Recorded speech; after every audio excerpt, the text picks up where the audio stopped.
వేలో నేను రాలేదు. దేవుడు నన్ను పిలుచుకున్నాడు.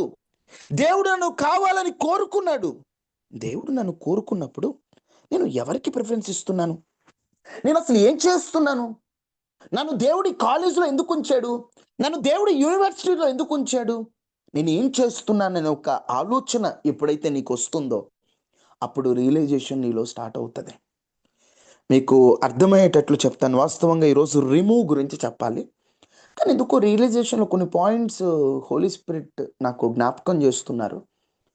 అవేంటంటే ఒక టైం వరకు రియలైజేషన్ పనికొస్తుంది. ఆ టైం ఫినిష్ అయ్యాక నువ్వు ఎంత మంచిగా రియలైజ్ అయినా ఉపయోగం ఉండదు. గుర్తుపెట్టుకోండి, ఒక టైం వరకే నీ రియలైజేషన్కి వాల్యూ ఉంటుంది. ఆ టైం క్రాస్ అయ్యాక నువ్వు ఎంత రియలైజ్ అయిన ఉపయోగం ఉండదు. గుర్తుపెట్టుకో. అబ్బా ఎందుకు చేశాను రా బాబు అని ఏడ్చినా ఉపయోగం ఉండదు. భయపెట్టాలని కాదు, ఇంకా సమయం ఉంది మార్చుకుంటారని మీతో చెప్తున్నాను. యవనులారా తీయండి హెబ్రీలకు రాసిన పత్రిక. తెలిసిన రిఫరెన్స్లే, అందరికీ తెలిసిన మాటలే ఇప్పుడు ఈ పూట చెప్పేది. కానీ ఒకసారి ఆలోచించండి.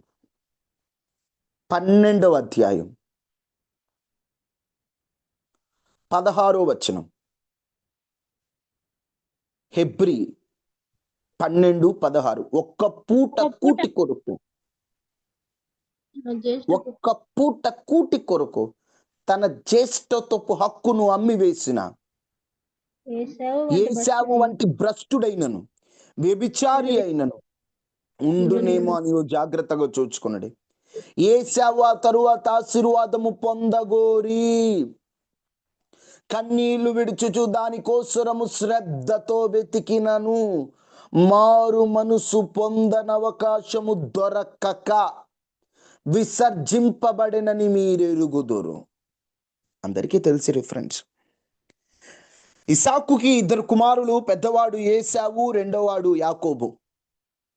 తండ్రి గారి ఆశీర్వాదాలు కావాలని కడుపులో ఉన్నప్పటి నుంచి ఒక తాపత్రయం యాకోబుది. కానీ దురదృష్టవశాత్తు ఏశావు ముందొచ్చేశాడు. అయినా ఛాన్స్ లేదు. ఏశావు ఆశీర్వాదానికి వారసుడు, పెద్దోడికే జ్యేష్ఠ దీవెనలు. రెండోసారి పుట్టాడు, ఛాన్స్ లేదు. కానీ ఛాన్స్ ఎప్పుడు దొరుకుద్దా అని ఛాన్సు లేని చోట కూడా తాపత్రయపడ్డాడండి యాకోబు. అదే యాకోబుకు పుట్టిన వారు ఇజ్రాయేలీలు. ఆ ఇజ్రాయేలీలో నుండి వచ్చిన వాడు యేసుక్రీస్తు ప్రభు. ఆయన రక్తము చేత కడగబడిన వారందరూ ఆత్మ ఇజ్రాయేలీలు. మనలో కూడా పట్టుదల కావాలి. యవనస్తులారా, నాకు ఛాన్స్ లేదు, నాకు ఇక్కడ జాబ్ చేసే అవకాశం రాదు, నాకు ఇక్కడ ప్లేస్మెంట్ రాదు, నేను ఇది పాస్ అవ్వలేను అనుకోవడం కాదు. ఛాన్సు లేని చోట కూడా ఎక్కడో 0.001% ఉన్న ఛాన్స్ను కూడా యూజ్ చేసుకోగలిగిన వ్యక్తిగా క్రైస్తవ యవనస్తులు ఉండాలి. ఇక్కడ ఛాన్స్ లేదు, ఇక్కడ ఛాన్స్ లేదు అనకూడదు. మనం ఛాన్స్ లేదు, పెద్దోడికి దీవెనలు వచ్చేస్తాయి. రెండోవాడు వెయిట్ చేస్తున్నాడు, ఎప్పుడు వస్తుంది నాకు ఛాన్స్, నేను యూజ్ చేసుకోవాలి. ప్రతి ఛాన్స్ దేవుడు మనకిచ్చే గొప్ప అవకాశాలు. యాకోబు చూశాడు. ఒకరోజు మంచిగా చిక్కుడుగాయల కూరతో కలకూరల వంటకం చేసుకుంటున్నాడు, మంచి టేస్టీగా. అప్పుడే అడవి నుండి వచ్చాడు అన్నయ్య, తమ్ముడు కాస్త కూరేసేవరా, ఆకలి అవుతుంది అన్నాడు. అప్పటి వరకు ఛాన్స్ కోసం వెయిట్ చేస్తున్న యాకోబు దొరికింది ఛాన్స్. అన్నాడు, నేను నీకు కూర వేసి ఇవ్వాలంటే నీ జ్యేష్ఠత్వం నాకు ఇచ్చేయాలన్నాడు. ఒక్క పూట కూటి కొరకు తాను అంత పెనుగులాడి పోరాడి 20 సంవత్సరాలు దాదాపుగా కాపాడుకున్నటువంటి ఆ జ్యేష్ఠత్వాన్ని ఒక్క పూట కోసం వదిలేశాడు. వదిలేసి శుభ్రంగా కూర తినేశాడు. అయిపోయింది, కడుపు నిండిపోయింది, జ్యేష్ఠత్వం లేదు. ఇంకా నాన్నకి విషయం తెలీదు. జ్యేష్ఠుడు ఏశావు అనుకుంటున్నాడు. ఏశావు, నువ్వు వెళ్ళి ఆహారం తీసుకురా, నేను నిన్ను దీవిస్తాను, నువ్వు వెళ్ళి తొందరగా వెళ్ళిరాపో అంటే జ్యేష్ఠత్వం కొరకు ప్రాకులాడేవాడు ఈ ఛాన్స్ పోగొట్టుకోకూడదు అనుకున్నాడు. అమ్మ హెల్ప్తో ఏశావులాగా వెళ్ళాడు, జ్యేష్ఠత్వపు దీవెనలు పోగొట్టుకున్నాడు. ఏశావుకి ఉన్న లాస్ట్ ఛాన్స్ నాన్నగారి దగ్గర దీవెనలు పొందుకోవటం. ఛాన్స్ అయిపోయింది. యాకోబుకి అన్ని బ్లెస్సింగ్స్ వచ్చేసాయి. గబగబా వచ్చాడు, నానా నాకు బ్లెస్సింగ్స్ కావాలి, ఛాన్స్ లేదురా ఇంకా నీకు. ఛాన్స్ ఉన్నప్పుడు నువ్వు యూజ్ చేసుకోలేకపోయి ఇక ఛాన్స్ లేదు. అక్కడ రాయబడిన మాట, శ్రద్ధతో వెతికినను, ఏడ్చినను అవకాశము. ఇక్కడ చూడండి 17 వచ్చిన కొన్ని మాటలు మనం అండర్లైన్ చేసుకోవాలి. ఏసావు తర్వాత ఆశీర్వాదం పొంద కన్నీళ్లు విడిచెను, ఏడ్చాడు, శ్రద్ధతో ఇంట్రెస్ట్తో వెతికాడు, అవకాశము దొరకక. లేదు, ఛాన్స్ లేదు. ఛాన్స్ లేనప్పుడు నువ్వు ఎంత రియలైజ్ అయినా, అయ్యో నేను ఈ జ్యేష్ఠత్వ దీపాలను ఎందుకు పోగొట్టుకున్నాను రా బాబు, ఈ జ్యేష్ఠత్వ ఆశీర్వాదాన్ని ఎందుకు నేను మిస్ చేసుకున్నాను, ఎంత రియలైజ్ అయినా, ఎంత ఏడ్చినా, ఎంత శ్రద్ధగా వెతికినా అవకాశం లేదు. ఈరోజు యవనస్తులారా, మంచి బలం మనకు దేవుడు ఇచ్చాడు. దేవుడు మనకి మంచి బ్లెస్సింగ్ ఇచ్చాడు. యవన బలం ఒక బ్లెస్సింగ్ మనకి. రోజు యవన బలం అంతా అయిపోయిన తర్వాత ఏడ్చి మనకు ప్రయోజనమే ఉంది. రియలైజ్ అవ్వు. ఏమని రియలైజ్ అవ్వాలి? దేవుడు నా కొరకు శ్రేష్టమైన ఆశీర్వాదాలు ఉంచాడు, వాటిని నేను ఎక్కడైనా పోగొట్టుకుంటానేమో. పై వచనంలో రాయబడి ఉంటుంది, మీలో ఎవడైనను దేవుని కృపను పొందకుండా తప్పిపోనేమో అనియు, చేదైన వేరు ఏదైనాను మొలచి కలవరపరచుట వల్ల అనేకులు అపవిత్రులైపోదురేమో అనియు. పవిత్రంగా ఉండటం దేవుని చిత్తం. చేదైంది ఒకటి మొలుస్తుంది. రియలైజ్ అవ్వు, ఏంటి నాలో చేదేముంది, నాలో ఏ చేదు ఉంది. మొత్తం నేను చేదుగా మారిపోవడానికి, చేదు అనే పదం ఎందుకు వాడాడంటే, చేదు కొంచెం కలిస్తే చాలు ఆ చేదు తీయదనాన్ని విరిచేసి చేదుగా మారిపోతుంది. నీలో ఉన్న ఒక చిన్న మిస్టేక్, నీలో ఉన్న ఒక చిన్న తొందరపాటు, నీలో ఉన్న ఒక చిన్న చూడకూడని దృశ్యాలు, మాట్లాడకూడని మాటలు, లోక ప్రేమలు, తొందరపాటు, కోపము, అబద్ధాలు, ఇలాంటివన్నీ నీలో ఉంటాయి. ఆ చేదైన వేరు ఏదైనాను మొలచి, అది చిన్నగా స్టార్ట్ అయ్యి నిన్ను అపవిత్రపరుస్తుందేమో. రియలైజ్ అవ్వు. ఒక ఛాన్స్ అయిపోయిన తర్వాత నువ్వు రియలైజ్ అయినా ఉపయోగం ఉండదురా బాబు. అక్కడ అదే చెప్పింది, చేదైనా వేరేదైనా మొలుస్తుందేమో. ఏసావు కూడా భ్రష్టుడు, అవకాశం ఉన్నప్పుడు పోగొట్టుకున్నాడు, తర్వాత ఏడ్చి వెతికినా లేదు. మీరు అపవిత్రులుగా మారడానికి ఏదైనా మిమ్మల్ని అపవిత్రపరుస్తుందేమో. ఈరోజు ఈ ఫ్రెండేగా వీడేం చేస్తాడు, ఏముందిలే, ఎవరు చూడని వాళ్ళు ఉన్నారు, ఎవరు చేయని వాళ్ళు, ఇవన్నీ కాదు. రియలైజ్ అవ్వాలి. ఎందుకు రియలైజ్ అవ్వాలి? ఏమి రియలైజ్ అవ్వాలి? శ్రేష్టమైన దేవుడి దీవెనలు పోగొట్టుకుంటున్నామని రియలైజ్ అవ్వాలి. ఏం ఆలోచిస్తే రియలైజ్ అవుతారో మొన్న చెప్పాను. ఎందుకు రియలైజ్ అవ్వాలో చెబుతున్నాను. నీవు రియలైజ్ అవ్వకపోతే అక్కడ బ్లెస్సింగ్ అంతా పోతుంది. అక్కడ నీ కొరకు దాచి ఉంచిన మేలులన్నీ పోతున్నాయి. రియలైజ్ ఇప్పటికి అవ్వకపోతే అక్కడ దేవుడు ఎన్నో శ్రేష్టమైన గిఫ్ట్స్ నీ కోసం రెడీగా పెట్టున్నాడు. నువ్వు ఈ అమ్మాయిల మాయలో, ఈ పోర్నోగ్రఫీ మాయలో, లేదా ఈ అబ్బాయిల మాయలో, ఈ బూతుల మాయలో, ఈ ఫ్రెండ్స్ మాయలో, ఎంజాయ్ అయిన మాయలో, ఈ ప్రోగ్రాములు, షోలు, సీరియళ్ళు, టీవీలు, సినిమాలు, వీటి మాయలో పడి ఆ గొప్ప దీవెనను పోగొట్టుకుంటున్నావేమో. ఒకసారి నిన్ను నువ్వే పరీక్షించుకో. దేవుడు నీ కొరకు సిద్ధపరిచింది ఎంతో గొప్పది, ఎంతో గొప్పది. ఈ చిన్న పొరపాటుల వల్ల పోగొట్టుకుంటున్నాను. ఒకరోజు నువ్వు రియలైజ్ అవుతావు, అయ్యో ఈ పొరపాటు వల్ల నేను ఆ దీవెన పోగొట్టుకున్నానే. ఇజ్రాయేలీయులలో, యూదులలో ఎంతో మంది రాజులు అదే మిస్టేక్ చేశారు. సౌలు అనే ఒక రాజు, వాళ్ళది తక్కువ గోత్రం, బెన్యామీను లాస్ట్ గోత్రం. ఆ గోత్రంలో ఉన్నవాడిని తీసుకెళ్లి రాజుగా చేస్తే మిస్ చేసుకొని చివరికి కుక్క చావు చచ్చిపోయాడు. ఛాన్స్ దేవుడు ఇచ్చాడు, పోగొట్టుకుంటున్నాడు తెలియకుండానే. ఆ బెన్యామీను గోత్రానికి దేవుడు ఒక గొప్ప భాగ్యం ఇవ్వాలనుకున్నాడు, మిస్ అయిపోయారు. రెహబాముకి ఒక గొప్ప భాగ్యాన్ని దేవుడు ఇచ్చాడు, మిస్ అయిపోయాడు. ఆ ఆశీర్వాదాన్ని పోగొట్టుకున్నాడు. అలా చెప్పుకుంటూ పోతే ఎంతో మందికి దేవుడు ఎంతో ఇవ్వాలని ఆయన ఆశతో వస్తున్నాడు. కానీ నువ్వు రియలైజ్ ఎప్పుడవుతున్నావు తెలుసా? పోగొట్టుకున్నానని. ఛాన్సెస్ అన్నీ పోయాక రియలైజ్ అవుతున్నావు. నీ కొరకు దేవుడు బ్లెస్సింగ్ ఉంచాడు, నువ్వు ఇప్పటికన్నా రియలైజ్ అయ్యి. ఎడిక్షన్లో ఉన్నావు, ఒకసారి ఆలోచించు, ఈ ఎడిక్షన్ వల్ల నాకు ఉపయోగం ఏముంటుందా? దేవుడు నా కోసం ఎన్ని దాచుంచాడు అక్కడ. నీకు అర్థం కావట్లే, నీకు కనబడట్లే. ఎందుకంటే అపవాది మీ కన్నులకు గుడ్డితనం కలుగు చేశాడు. అక్కడ దేవుడు నీ కొరకు ఎంత బ్లెస్సింగ్ ఉంచాడో, దేవుని ప్రణాళిక ఎంత గొప్పగా ఉంటుందో, ఆ దేవుని అభిషేకం ఎంత శక్తిగా ఉంటుందో అవన్నీ నీకు అర్థం కావట్లే. నీ మైండ్ అంతా కూడా దీన్ని ఎలా మానాలి, దీన్ని ఎలా మానాలి. ఇంకంతేనా మన లైఫ్ అంతా? ఇంకా ఈ మూవీస్ చూడకుండా ఎలా ఉండాలి, ఈ చాలా మంది యవనస్తులు ఎవరిని కలిసిన అన్న ఈ పాప నుండి ఎలా వీళ్ళే తప్ప ఎవరో 2-3% ఉంటుంది అన్న. రోషంగా దేవుని కొరకు బ్రతకాలంటే ఏం చేయాలా? ఆత్మీయంగా ఎదగాలంటే ఏం బైబిల్లో ఎవరైనా రోషంగా దేవుని కోసం బ్రతికిన వాళ్ళు ఉన్నారా? దేవుని కొరకు మండిన వారు ఎవరైనా ఉన్నారా?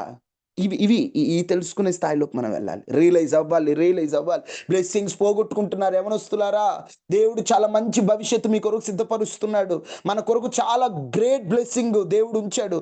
దయచేసి సిగరెట్లు తాగుతూ, మందులు తాగుతూ, లోక ప్రేమలో చిక్కుతూ, వ్యసనాలలో ఉన్నవారులారా, మారు మనసు పొందండి.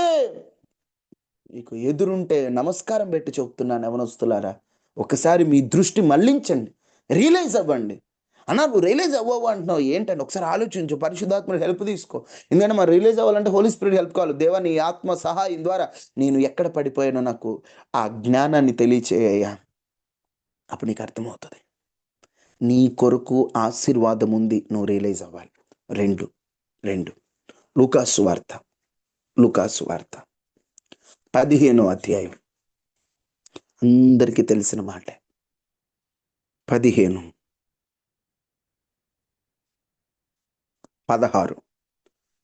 లూకా 15:16. వాడు పందులు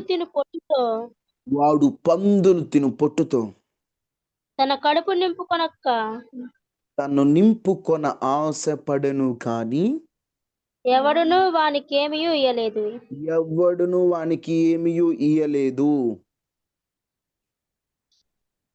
అయితే బుద్ధి వచ్చినప్పుడు వాడు నా తండ్రి యొద్ద ఎంతో మంది కూలివాండ్రకు అన్నము సమృద్ధిగా ఉన్నది, నేనైతే ఇక్కడ ఆకలితో చచ్చిపోచున్నాను.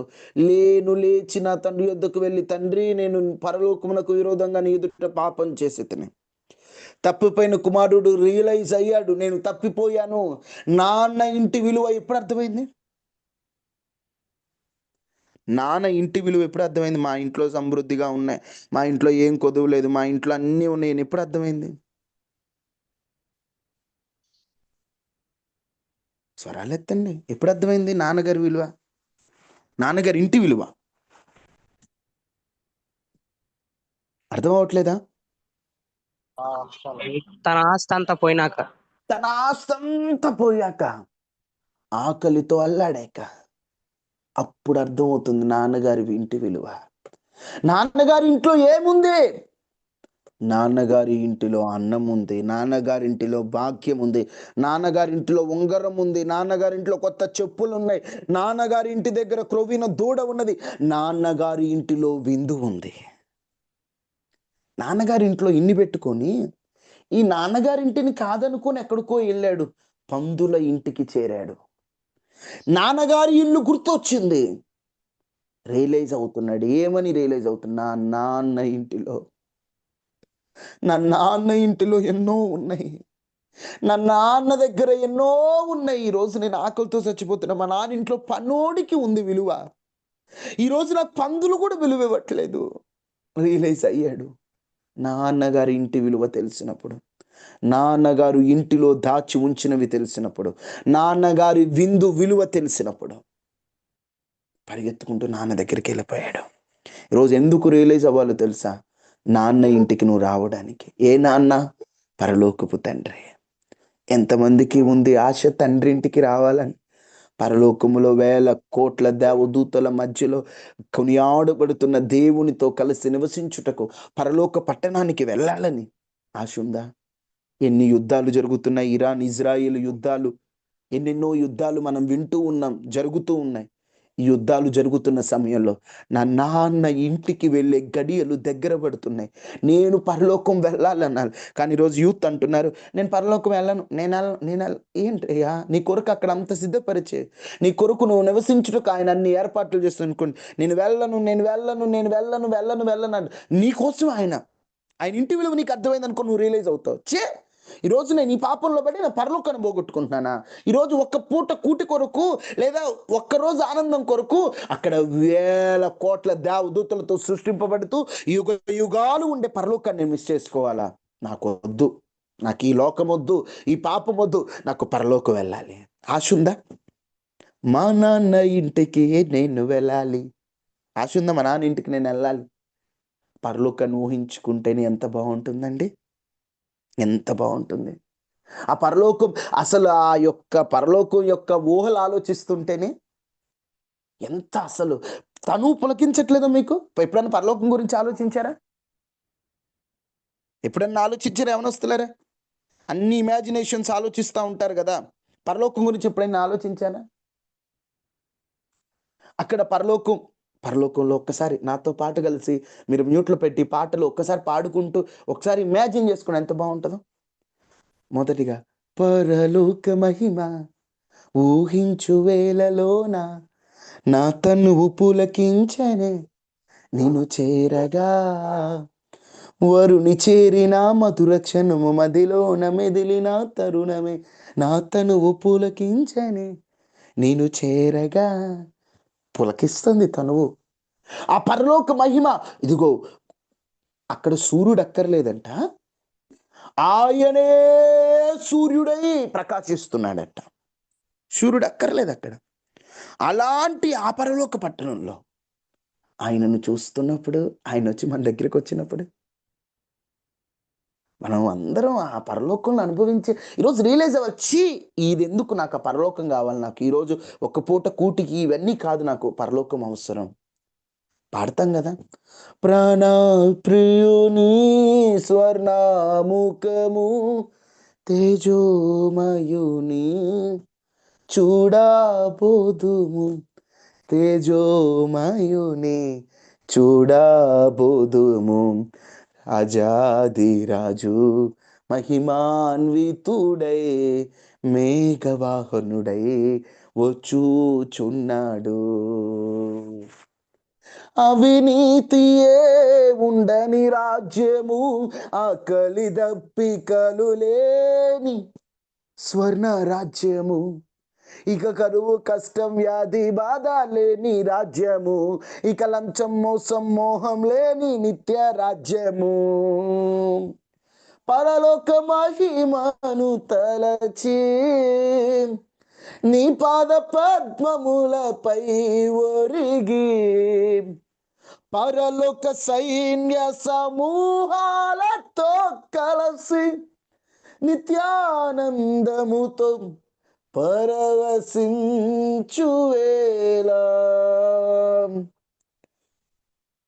ఆ పరలోక రాజ్యములో దేవాతి దేవుడు అంతమందిలో నిన్ను పిలిచి కౌగలించుకొని ఆయన భూమి మీద నువ్వు పడిన కష్టమునకు తగిన బహుమానాన్ని ఇచ్చి నీ తలపై నీతి కిరీటం జీవ కిరీటాన్ని పెట్టి సింహాసనం మీద నిన్ను కూర్చోబెట్టి ఎవరికి తెలియని క్రొత్త పేరుతో నిన్ను పిలిచి ఆ బంగారు రాజ్యంలో నీవు సింహాసనం మీద కూర్చున్నప్పుడు దూతలంతా నీకు నమస్కారం పెడుతూ ఉంటే, పరలోకములో దేవుణ్ణి అందరూ స్తుతిస్తూ ఉంటే, ఆ స్తుతి మధ్యలో నీవు ఉంటే వద్దా ఈ భాగ్యం? వద్దా? ఒక పెద్ద 7 స్టార్ హోటల్కి వెళ్దాం, 5 స్టార్ హోటల్కి వెళ్దాం అంటే అందరూ హ్యాపీగా ఫీల్ అవుతారే. 5 స్టార్ హోటలే అంత ఉంటే పరలోక పట్టణమునకు వెళ్ళాలి రియలైజ్ ఎప్పుడు వస్తుందో తెలుసా, నేను నా తండ్రి ఇంటికి వెళ్ళాలి. ఆశ ఉందా? పాపం చేస్తే నేను తండ్రి ఇంటికి వెళ్ళలేను, ఈ లోపం నాలో ఉంటే నేను తండ్రి ఇంటికి వెళ్ళలేను, నేను పరలోకం వెళ్ళాలి, నేను యేసయ్యను చూడాలి, ఆ మహిమను చూడాలి, ఈరోజు ఈ లోకంలో చూడలేకపోతున్నా, నేను పరలోకం వెళ్ళాలనే ఒక ఆశ నీలో ఉంటే నువ్వు రియలైజ్ అవ్వకుండా ఉండలేవు. ఆశ అది ఉందనుకో, ఆశ నాకు పరలోకం మీద ఉంటే ఎందుకు ఈ లోపాలు నాలో ఉన్నాయి, ఎందుకు ఈ బలహీనత నాలో ఉన్నాయి, ఎందుకు ఈ అక్రమాలు నాలో ఉన్నాయి, ఎందుకు ఈ అతిక్రమాలు నాలో ఉన్నాయి, ఇది వదిలిపెట్టేద్దాం, ఇది వద్దు. దీనికోసమా ఆఫ్టర్ ఆల్ ఒక చిన్న పోర్నోగ్రఫీ వల్ల పరలోక పట్టణాన్ని పోగొట్టుకుందామా? ఆఫ్టర్ ఆల్ చిన్న లవ్ వల్ల పరలోకాన్ని పోగొట్టుకుందామా? ఆఫ్టర్ ఆల్ చిన్న మోహం వల్ల పరలోకాన్ని పోగొట్టుకుందామా? ఆఫ్టర్ ఆల్ చిన్న అబద్ధం వల్ల పరలోకాన్ని పోగొట్టుకుందామా? ఆఫ్టర్ ఆల్ చిన్న లోపాన్ని బట్టి పరలోకాన్ని పోగొట్టుకుందామా? తండ్రి ఇంటిని వదులుకుందామా? పరలోక మహిమను వదులుకుందామా? వద్దు. పరలోక మహిమను గుర్తెచ్చుకుని రియలైజ్ వద్దు ప్రభువా, ఈ లోపల నాలో ఉంటే నేను పరలోకాన్ని మిస్ అవుతానయ్యా, నీ రాకడ సూచనలు జరిగిపోతున్నాయ్యా, నేను పరలోకాన్ని పోగొట్టుకోను, నేను నీ రాజ్యమునకు రావాలి అనే ఒక ఆశ నీలో ఉండాలి. అప్పుడు నువ్వు రియలైజేషన్ లోకి వస్తావు అన్నమాట. నెక్స్ట్, న్యాయాధిపతుల గ్రంథంలో సంసోన్ తాను రియలైజ్ అవుతున్నాడు. అప్పటికి లాస్ట్ ఛాన్స్. కళ్ళు ఓడబెరికారు.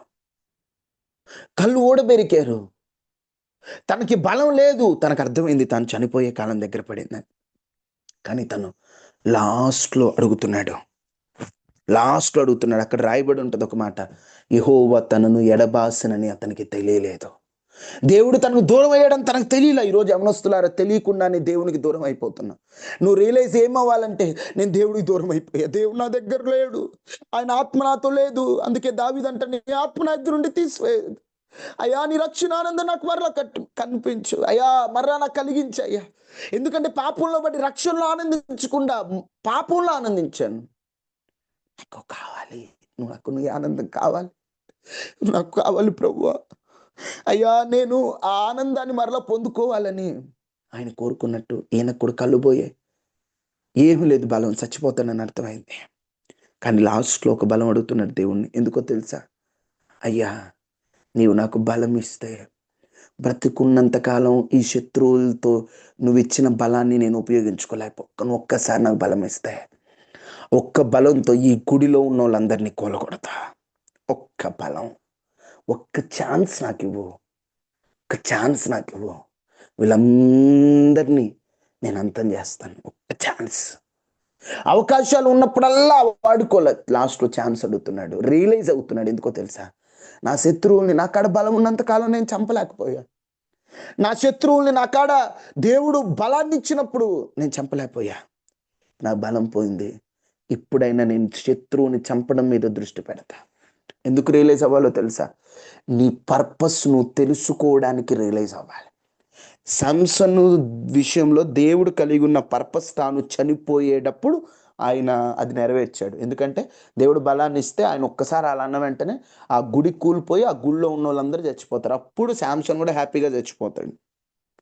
కారణం తన పర్పస్ అప్పుడు నెరవేర్చాడు. రియలైజేషన్ ఎందుకు వచ్చిందో తెలుసా?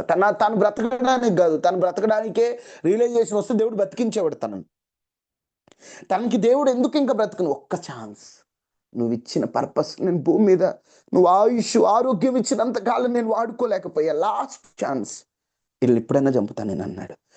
ఈరోజు నువ్వు ఎందుకు రియలైజ్ అవ్వాలో తెలుసా? ఏమనొస్తున్నా ఈ ఎడిక్షన్ నుంచి ఎందుకు రియలైజ్ అవ్వాలి? ఎందుకు కష్టంగా ఉన్నా నేను తప్పు చేశానని ఎందుకు నువ్వు రియలైజ్ అవ్వాలంటే, దేవుడు నీ పట్ల కలిగి ఉన్న పర్పస్ని ఇప్పటి వరకు నువ్వు వేస్ట్ చేసావు, ఇప్పటి నుండైనా దాన్ని కంటిన్యూ చేయడానికి నువ్వు రియలైజ్ అవ్వాలి. నా పట్ల దేవుడు గొప్ప ప్రణాళిక ఉన్నాడు, నా దేవుడు గొప్ప ఆలోచన కలిగి ఉన్నాడు, నేను ఇప్పటి నుండైనా ఆలోచన ప్రకారం నేను నడవాలి, ఆలోచన ప్రకారం నేను జీవించాలి, ఆలోచన ప్రకారం నేను ప్రవర్తించాలని రియలైజ్ అవ్వాలి. ఇప్పటికైనా రియలైజ్ అవ్వు అంటున్నావన్నా ఎలా అవ్వాలి? దేవుని హెల్ప్ తీసుకో, యథార్థంగా మోకరించు.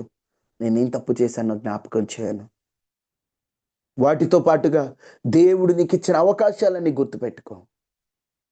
దేవునికి ఇచ్చిన ఛాన్సెస్ అన్ని ఒక్కసారి రిమెంబర్ చేసుకో. ఎప్పుడైతే అవన్నీ నీకు గుర్తొస్తాయో ఆటోమేటిక్గా రియలైజేషన్ స్టార్ట్ అవుతుంది. అక్కడ చేదైన వేరు ఏదైనా ఉండి నేను పవిత్రతను కోల్పోతున్నానేమో, దేవుడిచ్చిన ఆశీర్వాదం పోగొట్టుకుంటున్నానేమో అని రియలైజ్ అవ్వాలి. 2, నా తండ్రి ఇంటిని దూరం అవుతున్నాను, నా తండ్రి ఇంట్లో సమృద్ధి ఉంది, ఈరోజు ఇక్కడ పందుల దగ్గర బతకాల్సిన అవసరం నాకు లేదు, నా తండ్రి ఇంటికి వెళ్ళాలని రియలైజ్ అవ్వాలి. 3, నేను ఈ భూమి మీద ఉన్నటువంటి పర్పస్ ఇప్పుడైనా, ఇప్పటివరకు కంటిన్యూ చేయాలి, ఎప్పుడైనా నేను నెరవేర్చాలి, అందుకే నేను రియలైజ్ అవ్వాలి. ఎడిక్షన్స్లో ఉంటే దేవుని చిత్తాన్ని నువ్వు కనిపెట్టలేవు, ఆయన చిత్తాన్ని తెలుసుకోవడానికి నువ్వు రియలైజ్ అవ్వాలి. మీ అందరికీ తెలిసిన విషయాలే, కానీ పరిశుద్ధాత్మ దేవుడు మన ఈ కోణంలో మనతో మాట్లాడాడు. అందరూ మోకరించని ప్రార్థన చేసుకుందాం. రియలైజేషన్ నీలో ఇంకా లేదేమో అడుగు. నేను ఈ రాజ్యాన్ని పోగొట్టుకుంటున్నాను, ఈ వ్యసనం వల్ల, ఈ దోషం వల్ల నీ రాజ్యాన్ని మిస్ చేసుకుంటానని భయం వేస్తుందయ్యా. అయ్యా, నా నాన్న, తండ్రి, నీ ఇంటికి నేను రావాలి, నన్ను క్షమించని ప్రార్థన చేసుకోండి. అందరు ప్రార్థన చేసుకోండి. ప్రతి ఒక్కరూ వ్యక్తిగతంగా ప్రార్థన చేసుకున్నాం.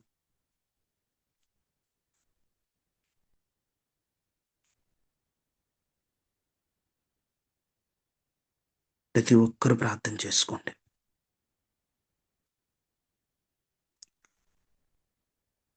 మహాపరిశుద్ధుడా, నిజమే, చేతులారా దీవెన పోగొట్టుకుంటున్నాం, అందుకే రియలైజ్ అవుతాం.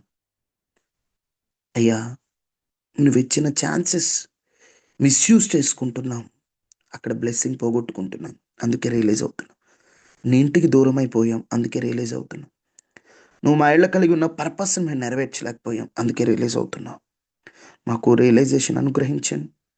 ఇప్పటికైనా మేము ఏ విషయంలో తొందరపడుతున్నాం, ఏ విషయంలో తాపత్రయపడుతున్నాం తెలుసుకొని, పాదాలు పట్టుకొని, చేసిన తప్పులు తెలుసుకొని, నేను మిస్ చేసుకున్న తండ్రి ఇంటిననే ఒక భయం మాలో కలిగి మేము రియలైజ్ అవ్వడానికి, అయ్యా, నీ దీవెన పోగొట్టుకుంటున్నామనే భయంతో నీ చిత్తం నెరవేర్చలేకపోతున్నామనే దైవిక భయం మా అందరికి అనుగ్రహించండి. యెహోవా యందు భయభక్తులు కలిగి ఉండుట తెలివికి మూలమని వాక్యంలో చెప్పబడినట్టు మాకు నీ యందు భయభక్తుల ద్వారా తెలివి అనుగ్రహించండి. ఈరోజు ఈ రాత్రికాల యవనస్తుల కూడికలో పాల్గొన్న వారందరినీ మీ చేతికి అప్పగిస్తూ ప్రతి ఒక్కరిని మీరు దీవించమని వేడుకుంటూ యేసు నామములో అడిగి వేడుకొని ఉన్నాము తండ్రి, ఆమేన్. తండ్రి అయిన దేవుని ప్రేమ, కుమారుడైన యేసుక్రీస్తు వారి కృప, పరిశుద్ధాత్మ నిండు సహవాసం మనకి మన కుటుంబాలకు ఎల్లప్పుడు ప్రభు కృపతోడు ఎండును గాక. Amen, amen. Thank you. God bless you. తండ్రి అయిన దేవుని ప్రేమ, కుమారుడైన యేసుక్రీస్తు వారి కృప, పరిశుద్ధాత్మ నిండు సహవాసం మనకి